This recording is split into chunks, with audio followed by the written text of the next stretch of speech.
శుభం movie review.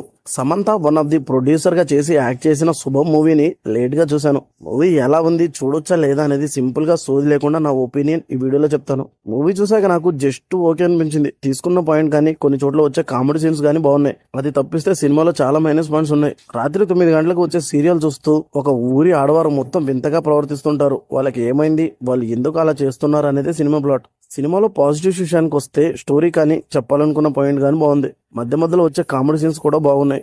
Main lead గా చేసిన యాక్టర్ సూపర్ గా యాక్ట్ చేశారు. ఇక నెగిటివ్ విషయానికి వస్తే పాయింట్ బాగున్నా దాన్ని సరిగ్గా చూపించలేదు. చాలా చోట్ల సాగదీశారేమో అనిపించింది. ఇది ఓ హారర్ కామెడీ సినిమా, కానీ కామెడీ చేశారు కానీ హారర్ సీన్స్ ని ఇంకొంచెం ఇంటెన్స్ గా తీసుంటే కామెడీ ఇంకా బాగా వర్కౌట్ అయ్యేది. చాలా చోట్ల హారర్ సీన్స్ రిపీటెడ్ గా అనిపించాయి, సింపుల్ గా కూడా అనిపించాయి, సిల్లీగా అనిపించాయి. నాకు సినిమాలో సమంత గారి సీన్స్ అస్సలు నచ్చలేదు. సిల్లీగా అనిపించింది. ఆమె ఆ రోల్లో తననే తీసుకోవాల్సిన అవసరం కూడా లేదు. ఓవరాల్ గా నా ఒపీనియన్ వచ్చేసి ఒకసారి ట్రై చేయొచ్చు అని నా ఫీలింగ్. మీరు కూడా సినిమా చూసి మీకు ఎలా అనిపించిందో కమెంట్ చేయండి. ఈ రివ్యూ నచ్చితే లైక్ చేయండి. Thank you for